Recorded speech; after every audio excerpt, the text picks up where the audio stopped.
নমস্কাৰ মোৰ শিক্ষাৰ্থীসকল, মই প্ৰণৱে ইউটিউব চেনেল ফৰ এডুকেশ্যনৰ উন্নত ভিডিঅ'লৈ তোমালোক সকলোকে স্বাগতম জনাইছোঁ।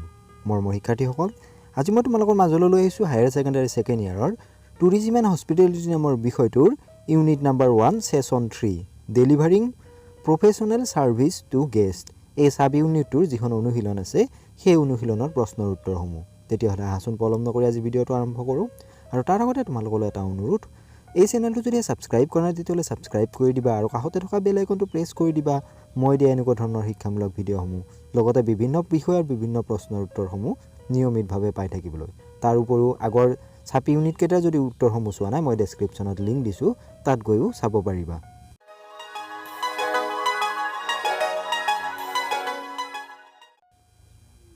খালী ঠাইবোৰ পূৰণ কৰা। কুৱেশ্যন নম্বৰ 1, অফিচৰ কামবোৰ সঠিকভাৱে কৰিবলৈ ডেছ প্ৰয়োজনীয়। ইয়াৰ খালী ঠাই হ'ব কাৰ্যালয়ৰ আচাৰ ব্যৱহাৰ। কুৱেশ্যন নম্বৰ 2, গ্ৰাহক সেৱা বিভাগে ডেছ আচৰণ গ্ৰহণ কৰিব লাগে।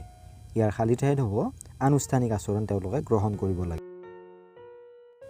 কুৱেশ্যন নম্বৰ 3, ডেছ আনুষ্ঠানিকভাৱে তথ্যৰ আদান প্ৰদানক বুজায়। ইয়াৰ খালী ঠাইত হ'ব আনুষ্ঠানিক যোগাযোগে। প্ৰশ্ন নম্বৰ 4, ডেছ হৈছে নিজৰ চিন্তাধাৰাক সম্ভৱপৰ উত্তমভাৱে উপস্থাপন কৰা কলা। ইয়াৰ খালী ঠাইত হ'ব পোলাইটনেছ বা ভদ্ৰতা। বি, চমুকৈ উত্তৰ দিয়া। কুৱেশ্যন নম্বৰ 1, আতিথ্য কৰ্মচাৰীসকলে পালন কৰিবলগীয়া আনুষ্ঠানিকতাসমূহৰ বিষয়ে আলোচনা কৰা।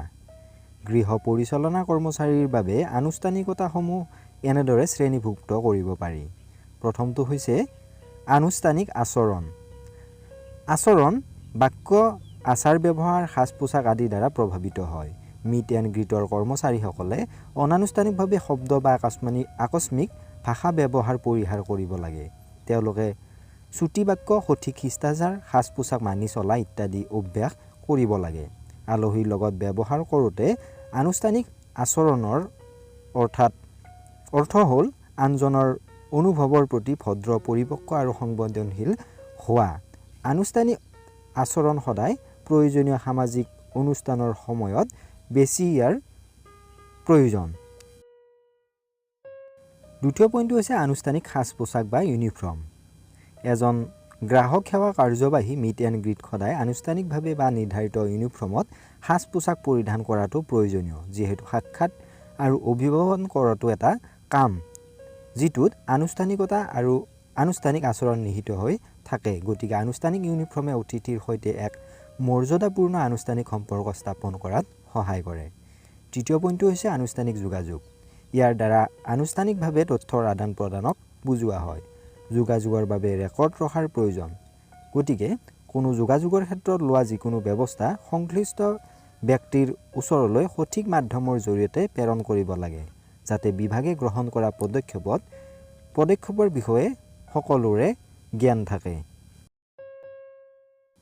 2 নম্বৰ প্ৰশ্নটো হৈছে যোগাযোগ কি? যোগাযোগৰ প্ৰকাৰসমূহ আলোচনা কৰা।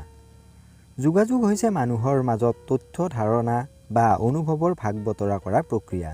যোগাযোগৰ 4টা মূল প্ৰকাৰ হৈছে মৌখিক, অকথ্য, লিখিত যোগাযোগ আৰু দৃশ্যমান যোগাযোগ। যোগাযোগৰ প্ৰকাৰসমূহ তলত উল্লেখ কৰা হ'ল। প্ৰথমটো হৈছে মৌখিক যোগাযোগ। এই যোগাযোগত ধাৰণা বা ভাৱ বিনিময়ৰ বাবে কথিত শব্দ ব্যৱহাৰ কৰা হয়। উদাহৰণস্বৰূপে মুখামুখি কথা বতৰা, ফোন কল আৰু ৰাজহুৱা ভাষণ দিয়া। যোগাযোগৰ দ্বিতীয় প্ৰকাৰটো হৈছে অমৌখিক যোগাযোগ। এই যোগাযোগত বাৰ্তা প্ৰেৰণ কৰিবৰ বাবে ভাৱ বিনিময় কৰিবলৈ শব্দৰ পৰিৱৰ্তে শাৰীৰিক ইংগিত ব্যৱহাৰ কৰা হয়।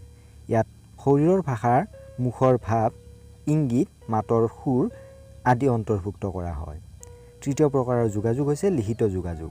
এজন ব্যক্তিৰ লগত আন এজন ব্যক্তিৰ যোগাযোগ যেতিয়া লিখিত মাধ্যমৰ জৰিয়তে হয়, তেনে যোগাযোগক লিখিত যোগাযোগ বোলে, যেনে চিঠিৰ জৰিয়তে যোগাযোগ, টেক্সট মেছেজৰ জৰিয়তে যোগাযোগ ইত্যাদি। শেষৰ প্ৰকাৰটো হৈছে দৃশ্যমান যোগাযোগ। এজন ব্যক্তিৰ লগত আন এজন ব্যক্তিৰ যোগাযোগ যেতিয়া দৃশ্যৰ জৰিয়তে দেখি সম্ভৱ হয়, তেনে যোগাযোগক দৃশ্যমান যোগাযোগ বোলে, যেনে ভিডিঅ' কলৰ জৰিয়তে কৰা যোগাযোগ। কুৱেশ্যন নম্বৰ 3, ভদ্ৰতাৰ গুৰুত্ব বা প্ৰয়োজনীয়তা কি? গ্ৰাহক সেৱা কাৰ্যবাহীয়ে বা কৰ্মচাৰীয়ে প্ৰতিজন গ্ৰাহকক অতিথি হিচাপে ব্যৱহাৰ কৰিব লাগে। কেৱল ক্লায়েণ্ট হিচাপে নহয়।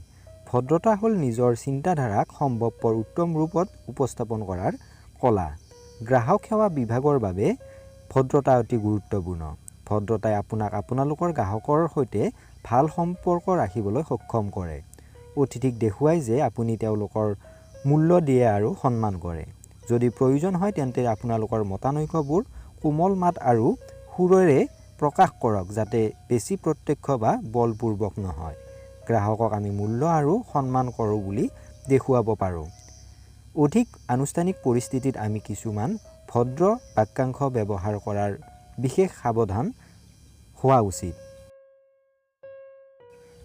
আপোনাৰ ভাষাত ভদ্ৰতাৰ বাবে তলত দিয়া সংলাপসমূহ মনত ৰখাৰ প্ৰয়োজন।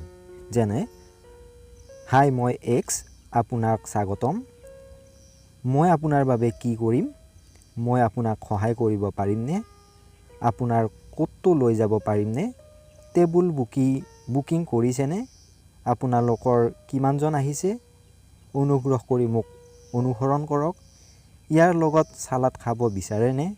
মাত্ৰ কেইমিনিটমান সময় লাগিব ইত্যাদি বাক্য কৈ আমি তেওঁলোকক ভদ্ৰতাৰ পৰিচয় দিব পাৰোঁ। প্ৰশ্ন নম্বৰ 4, অতিথিৰ অভিযোগৰ কাৰণ কি? অভিযোগ হ'ল ভুল বা অন্যায় বুলি বিশ্বাস কৰা কিবা এটাৰ ওপৰত ক্ষোভ। আতিথ্য উদ্যোগত অভিযোগ আৰু অভিযোগৰ ইতিবাচক ব্যৱহাৰ কৰি তেওঁলোকৰ সামগ্ৰী আৰু সেৱাৰ মান, গ্ৰাহকৰ সন্তুষ্টি আৰু গ্ৰাহকৰ মনোযোগ উন্নত কৰা হয়। অতিথিৰ অভিযোগৰ কাৰণ হ'ব পাৰে তলত দিয়া ধৰণৰ। প্ৰথমতে, কৰ্মচাৰীৰ মাজত বন্ধুত্বপূৰ্ণতাৰ অনুপস্থিতিত, কৰ্মচাৰীৰ দ্বাৰা অপ্ৰয়োজনীয় অজুহাতত, ভাল আচৰণৰ অনুপস্থিতিত এটা সৌজন্যতা। 4 নম্বৰটো হৈছে ছাৰ্ভাৰ অসহায় মনোভাৱ। এইবিলাকৰ কাৰণে তেওঁলোকে অভিযোগৰ সৃষ্টি কৰিব পাৰে। প্ৰশ্ন নম্বৰ 5, ৰেল ষ্টেচন বা বিমানবন্দৰত অতিথিক গ্ৰহণ আৰু সম্ভাষণ জনোৱাৰ সময়ত মানি চলিবলগীয়া বিভিন্ন কথাই কি বুজায় বা বুজাই লিখা। মিট এণ্ড গ্ৰীট কৰ্মচাৰীসকলে অতিথিসকলক গ্ৰহণ আৰু সম্ভাষণ জনোৱাৰ সময়ত অতিথিসকলক সহায় আগবঢ়াব লাগে। অতিথিৰ প্ৰয়োজনীয়তা আগতীয়াকৈ অনুমান কৰিব পৰাকৈ তেওঁলোকক প্ৰশিক্ষণ দিব লাগে। আন্তঃৰাষ্ট্ৰীয় দৰ্শনাৰ্থীক গ্ৰহণ কৰিবলৈ একাধিক ভাষাত শুভেচ্ছা আগবঢ়োৱাৰ কথা চিন্তা কৰক। সহায়ক কেন্দ্ৰটো পৰিষ্কাৰ, সংগঠিত আৰু দৃশ্যগতভাৱে আকৰ্ষণীয় হোৱাটো নিশ্চিত কৰক। মিট এণ্ড গ্ৰীট কৰ্মীসকলে স্থানীয় অঞ্চল, আকৰ্ষণ, প্ৰতিষ্ঠানটোৱে আগবঢ়োৱা সেৱাৰ বিষয়ে জ্ঞান ল'ব লাগে। প্ৰতিজন গ্ৰাহকৰ নিৰ্দিষ্ট প্ৰয়োজন আৰু পছন্দ অনুসৰি আপোনাৰ সহায় তৈয়াৰ কৰক। তেওঁলোকৰ আগ্ৰহ আৰু উদ্দেশ্য বুজিবলৈ মুকলি প্ৰশ্ন সুধিব আৰু সেই অনুসৰি ব্যক্তিগতকৃত পৰামৰ্শ দিব। গ্ৰাহকসকলক স্থানীয় আকৰ্ষণ, অনুষ্ঠান, পৰিবহণ বিকল্প আৰু খাদ্যৰ পৰামৰ্শৰ বিষয়ে তথ্য প্ৰদান কৰক। গ্ৰাহকসকলক অধিক সহজে অঞ্চলটোত নেভিগেট কৰাত সহায় কৰিবলৈ মেপ, ব্ৰাউচাৰ বা অন্যান্য প্ৰচাৰ সামগ্ৰী প্ৰদান কৰক। বিশেষ অনুৰোধ বা থকাৰ ব্যৱস্থাৰ ক্ষেত্ৰত গ্ৰাহকক সহায় কৰিবলৈ সাজু থাকক, যেনে আকৰ্ষণৰ বাবে টিকট বুকিং কৰা, পৰিবহণৰ ব্যৱস্থা কৰা বা ৰেষ্টুৰেণ্টৰ ৰিজাৰ্ভেশ্যন কৰা ইত্যাদি।